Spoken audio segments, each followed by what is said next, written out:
Okay, story about GP.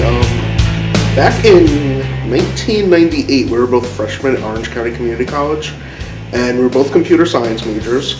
Everyone knows GP, he's all into networking. Computers have been his life. They were my life also. Thing is, he had a final project to do. So he invited me over to help him out to do that final project because he didn't know what he was doing, and I sort of did.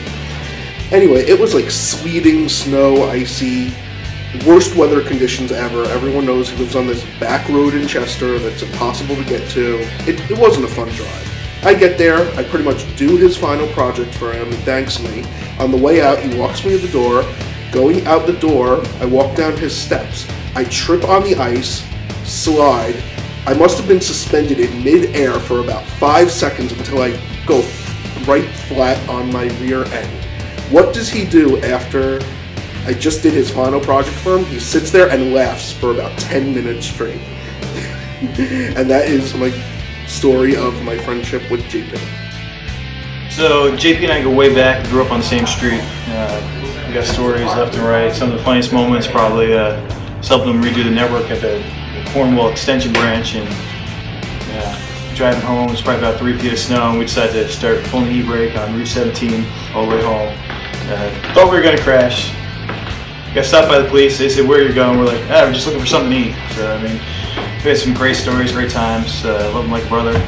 JP, thanks for having me in your wedding, and wish you the best of luck. And Melissa, you're great, perfect for JP. So thanks, guys.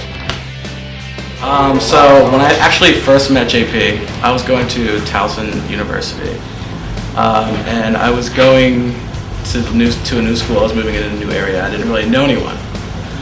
So unluckily for me, they put me on the international floor of our residence tower. So I didn't know absolutely anyone, and I was the only one that spoke English on my floor. But luckily, I knew the guy on the 9th floor, Santiago. So I went up to visit him, and there was these upperclassmen that came out of their dorm room. Some guys, I thought they were making fun of my shirt. They say, "Hey man, nice shirt." And I was like, these assholes.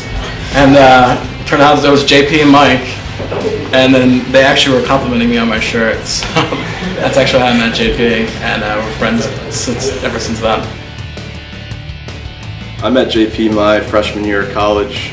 We actually met through a friend of ours. We're watching the VMAs, and we started talking. I was like, "Hey man, where are you from?" He's like, some small town, you probably never heard of it.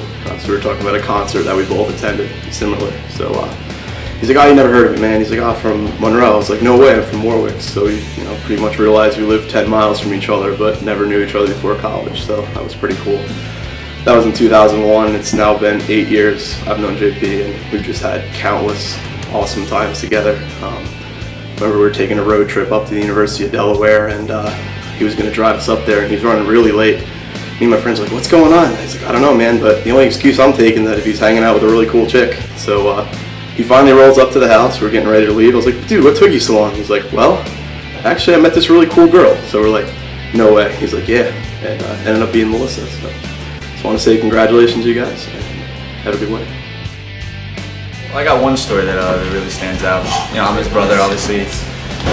Over the years, we've, bickered and battered over, but when we got older, we got to become better friends, and then now I consider him like my best friend. But one time, he got a house with like 4 or 5 of his buddies. They were in college, and me and my buddy were like, "Yeah, we'll come down for a week and hang out, go out, do whatever thing." And one of my friends was getting rid of a hot tub, so I was like, "Oh, I'll bring it down. He's got a house. He's got a couple of guys that live there.